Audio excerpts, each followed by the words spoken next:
Welcome to the Arc of Ohio podcast with Josh and Lindsey. Lindsey, how's it going today? I'm doing good, thanks. How are you? Life is good, right? Good. Glad to hear it.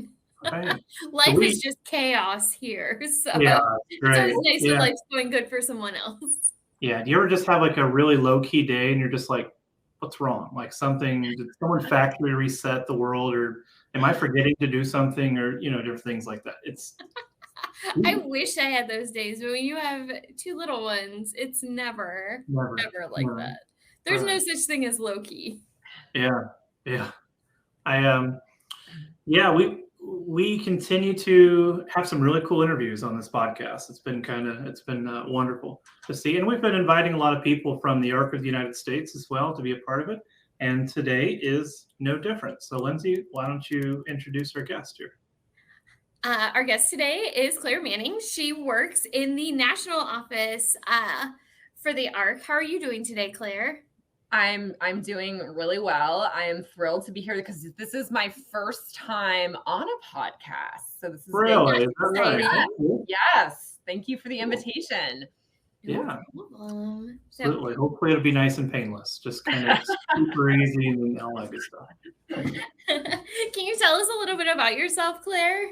Sure. So, Lindsey, as you said, I work at the Arc of the United States. I'm the Senior Director of Advocacy and Mobilization. It is my job to get people involved all across the country in our advocacy work. So I work with all of our chapters, doing different things like contacting their members of Congress, sharing their stories about their life and how it relates to a policy issue. I live in Washington, D.C., and I'm an Army brat, so I grew up all over. Although I didn't live in Ohio, but I lived close in Pennsylvania, so I don't know if that counts, for pretty close. Sure. Yeah. I'm the mom of two young boys. Awesome. Well, it's so cool to have you with us.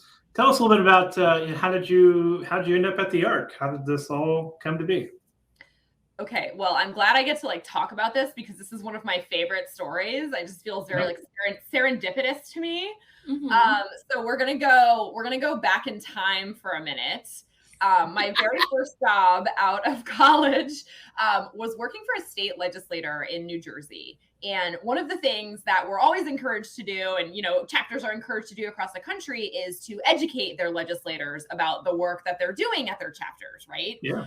And so the local chapter in Monmouth County, New Jersey, shout out to the Garden State, invited my boss, their state legislator, to come and visit their chapter and learn about their work. So that was my first interaction with the Arc right out of college. And New Jersey also, I should say, has just really great chapters all across the state. Really strong chapter of the Arc there from the state level and to tons of amazing locals. And then I went in a different direction. I spent a lot of time working at a couple different nonprofits in reproductive health and a lot around healthcare, health equity. And then in 2016, I wanted to do something different. And I saw that the Arc of the United States had for the first time ever, this new position, Director of Advocacy and Mobilization. And the other side note is that one of my favorite people in the entire world is my Uncle Ed. He unfortunately, he passed away 2 years ago, right before the pandemic started, but he had cerebral palsy, and he and I were very, very close. And so I saw, his whole life, the different fights that he had to live independently, to work. He had this amazing career as a mail clerk at the Army Corps of Engineers in Buffalo, New York. He lived on his own independently. And so, I just feel like so many things this is a really long answer, but so many things we're fine together in one place for me to it just really felt serendipitous when I saw this job and I could combine my passion for disability rights and the advocacy skills that I had worked on for the 15 years prior. Yeah, no, it's a great answer. We kind of walked that road with you, that path with you through that. Yeah, I liked it. You were there. Yeah. Right. What projects are you working on now?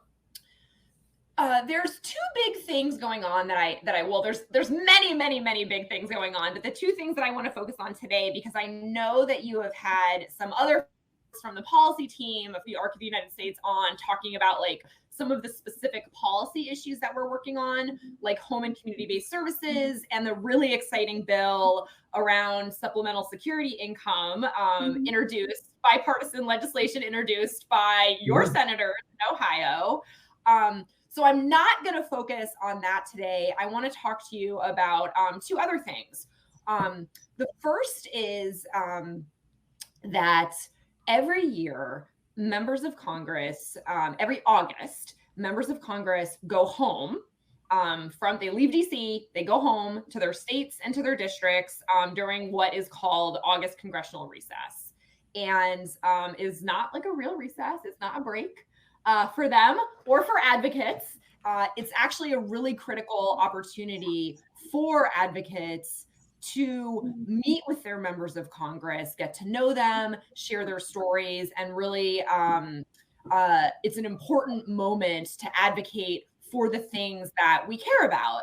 And so I've been doing a lot of work making materials and prepping things for chapters so that they can support advocates on the ground. We're going to be putting out what's called an August recess toolkit for both chapters and for the public. That's going to have a lot of great information, like fact sheets on all of the policy issues that we're working on, sample social media, so people can share it out with their networks, sample letters to the editor, because it's so important. And we know that members of Congress, Senator Brown is actually like really famous for this, like read their papers and comments on them and know what's going on the local level.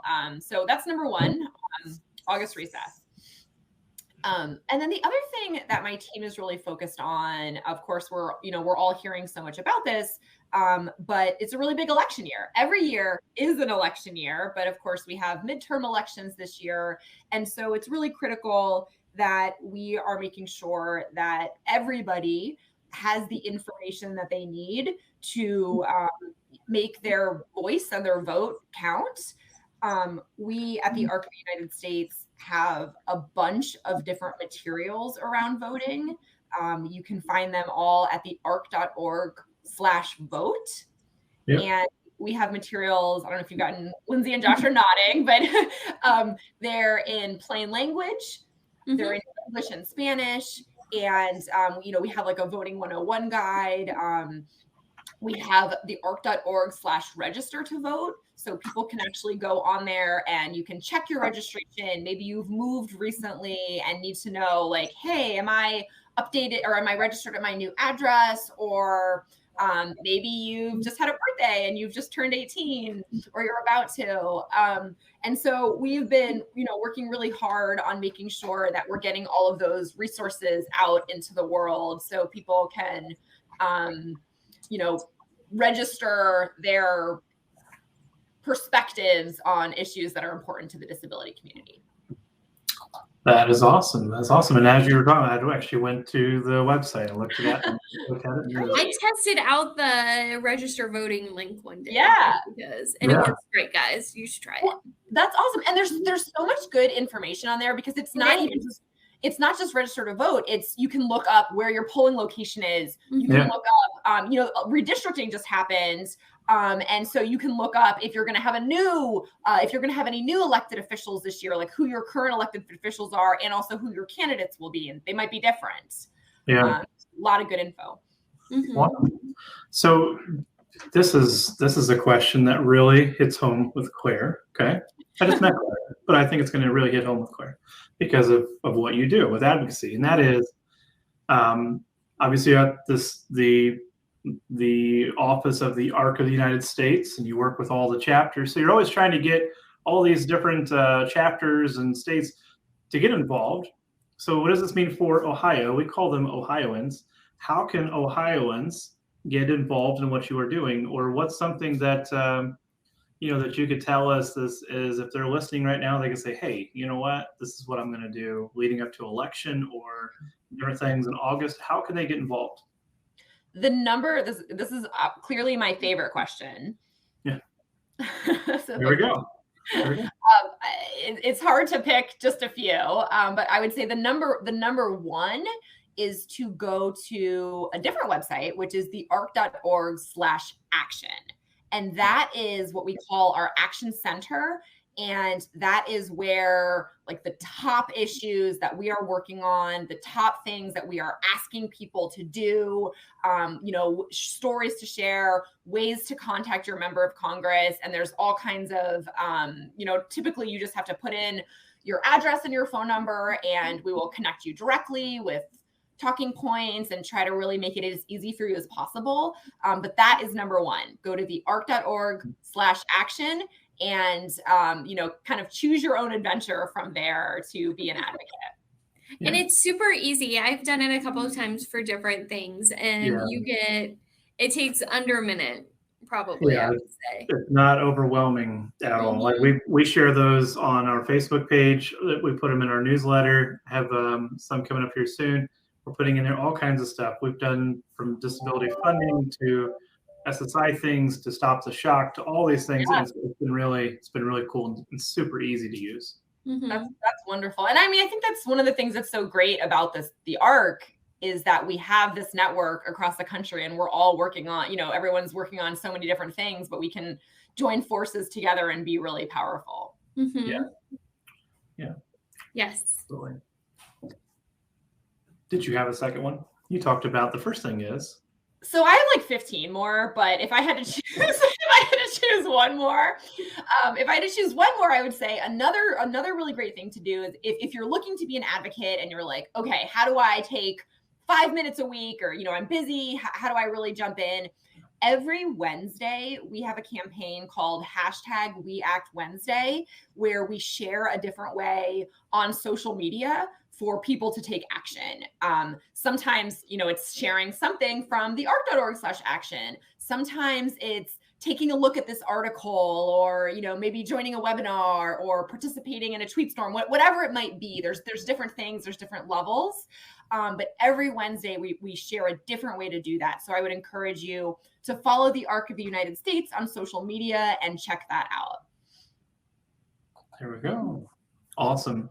We continually look at we have these family support groups. We have these different regional conferences. We're constantly looking and finding ways, because as we have those, parents are saying, hey, how can I help? What can I do? Individuals, same thing.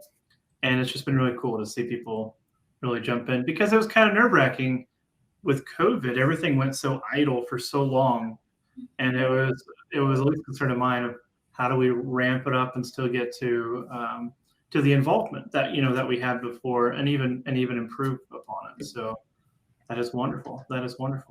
And I think just to build on that, I think sometimes people can feel like a little bit intimidated. Like, how do I get involved? If I just send this email, am I doing enough? And so we're really trying to say, like, all of these advocacy actions count, and they matter, and they all add up, and it's incredible. Just to give you a quick example, if I can. So, as we're working on the supplemental security income issue. We're trying to raise the asset limit from $2,000 a person to $10,000 a person, so people with disabilities don't have to live in poverty. Mm-hmm. It's such a critically important issue. And the ARCS network, just over the last month, has had 34,000 calls, emails, and tweets to Congress. Cool. That's incredible. That is awesome. All over the country. So I just want to share that. Yeah, that's powerful. That is cool. That is so awesome. Well, Claire, we thank you for coming on board the Arc of Ohio podcast. And it's cool for people to see, it's not just regional, it's not just state, but there's also the Arc of the United States, and how this, how it all comes together. It's a big team, right? It's a huge just live stream of things that you guys are able to send down to us for resources as we empower the voice of different families and individuals.